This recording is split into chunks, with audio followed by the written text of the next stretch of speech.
കുപ്രസിദ്ധ ഗുണ്ട മരട് അനീഷിനെ കാപ്പ ചുമത്തി ജയിലിലടച്ചു. കാപ്പ ചുമത്തിയത് നെടുമ്പാശ്ശേരി പോലീസാണ്. ഓപ്പറേഷൻ തൂഫാനിൽ അറസ്റ്റിലായവരുടെ എണ്ണത്തിലും വലിയ വർധനമുണ്ടായിട്ടുണ്ട്.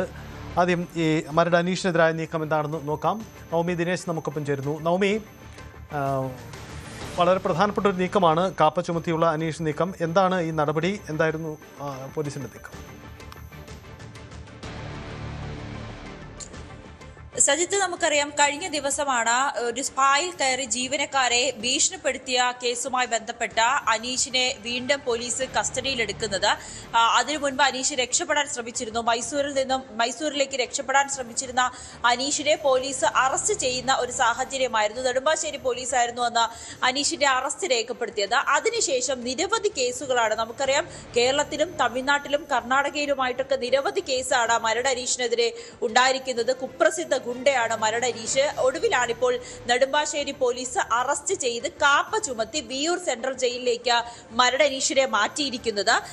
ഇതിൽ അനീഷിന് കേരളത്തിൽ മാത്രം 50-ലധികം ക്രിമിനൽ കേസുകളാണുള്ളത്. ഇതുകൂടാതെ തമിഴ്നാട്ടിലെ കവർച്ച കേസുണ്ട്, സ്വർണ്ണ കവർച്ച കേസുണ്ട്. തമിഴ്നാട്ടിൽ 3 കേസ്, അതോടൊപ്പം തന്നെ കർണാടകയിൽ 5 കേസുമാണ് മരട് അനീഷിനെതിരെ രജിസ്റ്റർ ചെയ്തിരിക്കുന്നത്.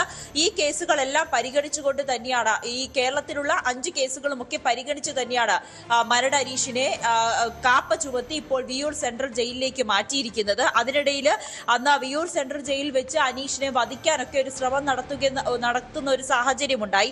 അതിൽ പിന്നീട് അമ്പായത്തോട് അഷ്റഫ്, ഹുസൈൻ എന്നിവരെ പോലീസ് അറസ്റ്റ് ചെയ്യുന്ന ഒരു സാഹചര്യമൊക്കെ ഉണ്ടായി. ഏതായാലും അതൊക്കെ നിലനിൽക്കുമ്പോഴാണ് കുപ്രസിദ്ധ ഗുണ്ട മരട് അനീഷിനെ കാപ്പ ചുമത്തി വിയൂർ സെൻട്രൽ ജയിലിലേക്ക് നെടുമ്പാശ്ശേരി പോലീസ് അയച്ചിരിക്കുന്നത്. സജിത്ത്, അതാണ് സാഹചര്യം. അതേസമയം ഓപ്പറേഷൻ തൂഫാനിലും വലിയ നീക്കമാണ് ആഭ്യന്തര വകുപ്പ് നടത്തുന്നത്. തൂഫാനിൽ അറസ്റ്റിലായവരുടെ എണ്ണം 10,000 കഴിഞ്ഞു. 10,015 പേരാണ് ഇതുവരെ അറസ്റ്റിലായിരിക്കുന്നത്.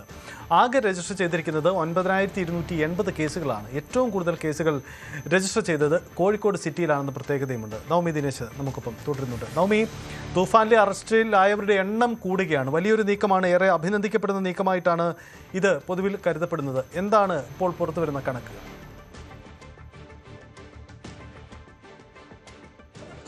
UDF സർക്കാർ അധികാരത്തിലെത്തിയതിനു ശേഷം സജിത്ത് ഏറ്റവും ആദ്യം പ്രഖ്യാപിച്ചതാണ് ഓപ്പറേഷൻ തൂഫാൻ. പ്രത്യേകിച്ച് നമ്മുടെ കുട്ടികളെ, യുവാക്കൾക്കിടയിൽ വലിയ രീതിയിലാണ് ഈ ലഹരി മാഫിയ പിടിമുറുക്കിയിരിക്കുന്നത്. അതിനെതിരെ തന്നെയായിരുന്നു ഓപ്പറേഷൻ തൂഫാൻ എന്ന പേരിൽ ആഭ്യന്തരമന്ത്രി രമേശ് ചെന്നിത്തല ഇത്തരത്തിലൊരു ക്യാമ്പയിൻ സംഘടിപ്പിച്ചത്. അല്ലെങ്കിൽ ഇത്തരത്തിൽ വലിയൊരു പോലീസിന്റെ ഒരു നീക്കം, പരിശോധന ആദ്യം തന്നെ പ്രഖ്യാപിച്ചത്. തുടക്കം മുതൽ തന്നെ വളരെ ശക്തമായി തന്നെ ഓപ്പറേഷൻ തൂഫാൻ മുന്നോട്ട് പോകുന്നുണ്ടായിരുന്നു. കഴിഞ്ഞ ദിവസത്തെ പരിശോധനയിൽ 74 പേരാണ് അറസ്റ്റിലായത്. അതോടുകൂടിയാണ് 10,015 പേരാണ് ഈ ഓപ്പറേഷൻ തൂഫാന്റെ ഭാഗമായി ഇതുവരെ അറസ്റ്റ് ചെയ്തത്. ഇത് ആകെ മൊത്തം 9,280 കേസുകളാണ് രജിസ്റ്റർ ചെയ്തിരിക്കുന്നത്. 8,289.409 ഗ്രാം MDMA-യും 1,004.784 ഗ്രാം കഞ്ചാവും 2,382 കഞ്ചാവ് ചെടികളുമാണ് ഇതുവരെയും പോലീസ് പിടിച്ചെടുത്തിരിക്കുന്നത്. നിലവിലെ കണക്ക് പ്രകാരം ഏറ്റവും കൂടുതൽ കേസ് രജിസ്റ്റർ ചെയ്തിരിക്കുന്നത് കോഴിക്കോട് സിറ്റിയിലാണ്. 929 കേസാണ് രജിസ്റ്റർ ചെയ്തിരിക്കുന്നത്. ഏറ്റവും കൂടുതൽ അറസ്റ്റ് രേഖപ്പെടുത്തിയിരിക്കുന്നത് മലപ്പുറം ജില്ലയിലാണ്. 999 പേരാണ് ഇതുവരെയും അറസ്റ്റിലായിരിക്കുന്നത്. അതോടൊപ്പം തന്നെ ഈ കൊച്ചി, പാലക്കാട് എന്നീ ജില്ലകളും അതിന് തൊട്ടു പിന്നാലെ ഉണ്ടെന്ന് തന്നെയാണ് പോലീസിന്റെ റിപ്പോർട്ടിൽ പറയുന്നത്. 700-ലധികം കേസുകളാണ് ഇവിടെയൊക്കെ ആയിട്ട് രജിസ്റ്റർ ചെയ്തിരിക്കുന്നത്. കണ്ണൂർ റൂറലിലാണ് ഏറ്റവും കുറവ് കേസുകൾ രജിസ്റ്റർ ചെയ്തിരിക്കുന്നത്. 137 എണ്ണമാണ് രജിസ്റ്റർ ചെയ്തിരിക്കുന്നത്. ഇവിടെ 139 പേരെയാണ് അറസ്റ്റ് ചെയ്തിരിക്കുന്നത്. എന്തായാലും ഓപ്പറേഷൻ തൂഫാൻ വലിയ രീതിയിൽ തന്നെയാണ് കേരള പോലീസും എക്സൈസും എല്ലാം ഒന്നിച്ച് മുന്നോട്ട് കൊണ്ടുപോയിക്കൊണ്ടിരിക്കുന്നത്. സജിത്ത്, തൂഫാനിൽ അറസ്റ്റിലാവുന്നവരുടെ എണ്ണം 10,000 കഴിഞ്ഞു എന്നതാണ് പ്രധാനപ്പെട്ട നീക്കം. എന്തായാലും തൂഫാൻ വലിയ രീതിയിൽ മുന്നോട്ട് പോവുകയാണ്. കൂടുതൽ വാർത്തകൾക്ക് News 18 Keralam YouTube channel subscribe ചെയ്യുക.